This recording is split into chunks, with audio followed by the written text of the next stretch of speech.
আসলে আমরা এই যে উড়িচ্ছর আছে, এই উড়িচ্ছরটা আপনারা দেখতে পাচ্ছেন, চারিদিকে নদী, নদীর চারিপাশে ভাঙতি রয়েছে। এখন বর্তমানে 10 বর্গ মাইল উড়িচ্ছরের মধ্যে রয়েছে। বাকি দক্ষিণ দিকে প্রায় 11 কিলো নদীগর্ভ বিলীন হয়ে গেছে। আমাদের এই উড়িচ্ছর ইউনিয়ন, এটি সন্দ্বীপের একটি বিচ্ছিন্ন দ্বীপ ইউনিয়ন। তো সন্দ্বীপের 1 নম্বর ইউনিয়ন হিসেবে সন্দ্বীপের যে উন্নয়নের দ্বারা রয়েছে, বাংলাদেশের একটা ভূগোল ম্যাপের মধ্যে যে উড়িচ্ছর আছে, এটা ম্যাপের মধ্যে আছে, কিন্তু উন্নয়নের মধ্যে কিন্তু উড়িচ্ছর সন্দ্বীপের বাইরে। তো আপনারা দেখবেন, যারা আছেন আপনারা খোঁজ নিলে দেখবেন উড়িষ্যার কোনো বেড়িবাঁধ নাই, রাস্তাঘাট ফাঁকা নাই, একটা হাসপাতাল নাই, পুলিশ আছে, পুলিশের ফাঁড়ি নেই। একটা পুলিশের ফাঁড়ি ভবনের দরকার। অন্যদিকে আমাদের ইউনিয়ন পরিষদ, একটা ইউনিয়ন পরিষদ, এই ইউনিয়ন পরিষদের একটা ভবন পর্যন্ত নাই।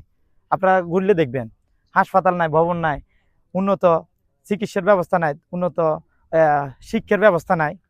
আর বিশেষ করে উড়িষ্যার 5 ভাগের 3 অংশ নোয়াখালীর একটা ওয়ার্ড দাবি করে রাখছে, যার কাছে সোয়াতে নোয়াখালীর দিকের থেকে উন্নয়ন নাই, সন্দ্বীপের দিকে থেকে নাই। তো আমরা এই উড়িষ্যারবাসীর উন্নয়নের জন্য আমাদের সরকারের প্রশাসনিক যারা দায়িত্ব রয়েছেন, একটু মাথায় রাখবেন, সন্দ্বীপের একটা বিচ্ছিন্ন ইউনিয়ন উড়িষ্যার, সন্দ্বীপের বাকি 14টা ইউনিয়ন যেভাবে উন্নয়ন হয়েছে, তার পার্সেন্টেজ হিসেবে আমাদের উড়িষ্যার 2% উন্নয়ন হয়নি। সেদিকে আমাদের সরকার যারা দায়িত্ব রয়েছেন, উপদেষ্টা দায়িত্ব রয়েছেন, আমরা তাদের প্রতি দৃষ্টি আকর্ষণ করছি। আমাদের উড়িষ্যার এই অবহেলিত উড়িষ্যারকে আপনারা যেভাবে সুনজরে দেখবেন, একটু এই নজরে দেখলে আমাদের উড়িষ্যার এই মানুষগুলা, এই আমাদের ভূমিহীন মানুষগুলো আমরা উপকৃত হব। আর আমাদের যে উড়িষ্যার টু নোয়াখালী করসবাদ, এই করসবাদটা দ্রুত বাস্তবায়ন যেন হয়, সেই দিকে আমাদের মাননীয় উপদেষ্টাদের দৃষ্টি আকর্ষণ করছি। আমরা এই উড়িষ্যারবাসী দীর্ঘদিন পর্যন্ত যে একটা বিষয়ে আমরা খুবই কষ্টে আছি, সেটা হলো আমাদের ডিমাইগ্রেশনটা।